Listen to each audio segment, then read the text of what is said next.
Okay. Hi, I'm AP Stedham of AP As We See It live in Atlanta, Georgia at the 2025 SEC Football Media Days. We're going to be discussing the Texas A&M Aggies with my friend. Tyler Shaw with KBTX in College Station. Every report, I think, started with the quarterback.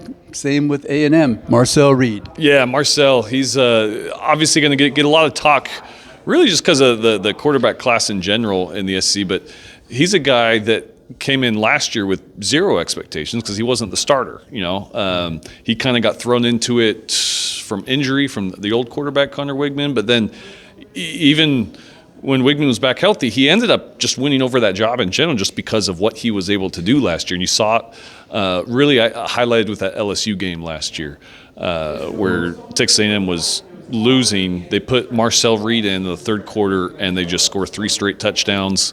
The defense does what they do, and Marcel does what he does, and that really highlighted what he is capable of as a true dual-threat quarterback. What's happening in the backfield with A&M this year, the running backs? I don't want to be hyperbolic, but I think that this could be the best running back room in the SEC. I just think Le'Veon Moss is that good. When you look at the trajectory last year, he got hurt in the South Carolina game. They lost 4 of the next 5 games down the stretch. They were, I think, 7-1 at that point before Le'Veon Moss was. I think it was that big of a difference changer. It just kind of it changed the dynamic of everything. And you throw in Reuben Owens, who's another running back who was hurt all of last year. You're going to bring him back healthy, bring back a healthy Le'Veon Moss. Plus, Amari Daniels has tons of experience starting. That's a 3-headed monster right there. I think when healthy, that running back room could be the best in the SEC.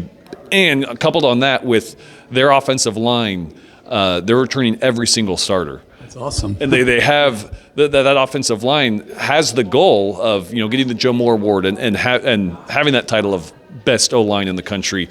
So if you have an O-line like that and capable running backs, why can't you have the best running game in the country? Absolutely. Mike Elko, he loves to run the football. Yes, he does. They're going to run. Now, Elko's also said a lot, because we talk about, obviously the running game, if it's really good, it'll take pressure off Marcel. He doesn't want to take the pressure off Marcel. He wants Marcel to develop as a passer because he knows if they're actually going to make some noise and be a dangerous team, you need both dimensions. You sure do. So if Marcel can take that next step as a passer, they could be a dangerous offense just because of what they bring on the running game. What about on the other side of the football, the defense? Who's going to be some of the standouts? Yeah, so they lost some heavy hitters on the defense last year, mainly just talent-wise. Shamar Stewart, Nick Scorton, Shamar going in the first round, both getting drafted in the NFL. Cassius Howell, I think, is going to step into that place. He really flourished last year, especially late. I think he off the edge rushing. Torian York as returning captain, their linebacker. He kind of leads that linebacker room. And then Will Lee in the backfield. He was here at Media Days. The blanket. The blanket. He loves that. That's his nickname.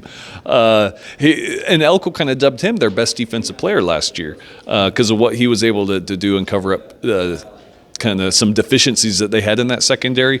But despite those deficiencies, Will Lee was kind of that consistent force. Another guy that they have bringing back with him is Tyreek Chappelle. He was kind of hurt last year. So with a healthy Tyreek Chappelle and Will Lee, it should be interesting. It should be an improved secondary at least. Mm-hmm. We want to mention any wide receiver that can be explosive for them. So they've got in some transfers, Mario Craver from Mississippi State and Casey Concepcion from Carolina. Yep. South Carolina. North Carolina State. That's right. North Carolina State. Carolina. I knew it was Carolina. So those 2 transfers, I think, are going to carry the bulk of production. A&M really hasn't had a wide receiver, a high-producing wide receiver in a long time. If Marcel develops as a passer, this could be the year because I think Concepcion and Craver, that kind of talent. They also have a very interesting one in Terry Bussey. Very highly recruited guy out of high school, but he was a true freshman last year, played a lot of kind of special teams, and he didn't really get involved in the offense until a little bit late. He could have a prominent role. So I think Terry Bussey, those 2 transfers, probably the ones to keep the most eye on. Mike Elko, he likes to run the football. What about the tight end? I mean, that's the the safety valve, for the quarterback. He likes, and Mike Elko likes that safety valve at tight end. Late in the year, you saw that a lot with who they have, Theo Olmstrom from Sweden, who they like to use, just a big guy that they like to use him. Not Donovan Green because he transferred out. They've had a couple of tight ends transfer out, but I think that tight end room as a whole will probably be a strength of this receiving core, and that's also part of the reason why A&M hasn't had a wide receiver produce at such a high level, is because they do have some tight ends that are capable, and they use that. They like to do that over the middle. Find those spots. Love the tight end. Love the tight end. Right? Yeah. A&M does, too.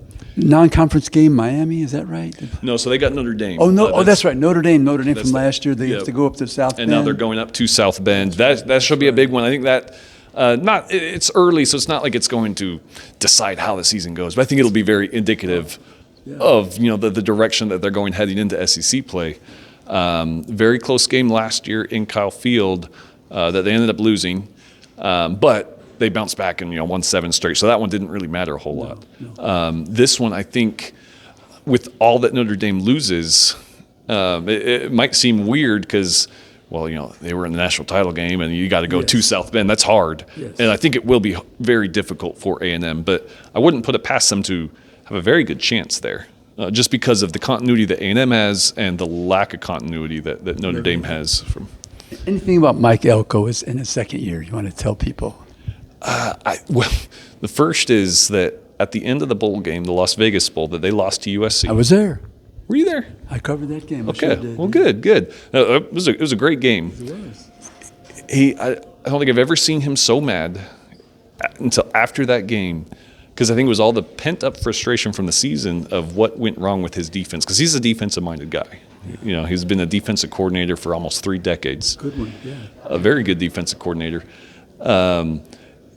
And he said things are going to change. The secondary was just not up to his standard. They were not good defensively, he said last year, and they were never going to see a defense that bad again on the field. They were going to change and be better. And one of the things he's done tangibly is dubbed himself as the play caller now. So he's taking over play calling duties. This is a trend. Yes, so I think we will see a little bit different defense, and I think they're going to be motivated. And he just seems here in year 2, he's ready. He's ready to actually be a presence in the SEC. Hey, thank you, Tyler. Really appreciate it. This is AP Stedham live in Atlanta, Georgia, at the 2025 SEC Football Media Days. Thank you so much, Tyler. Of course. Thanks for having me. Appreciate it. Let's see if we can turn that off.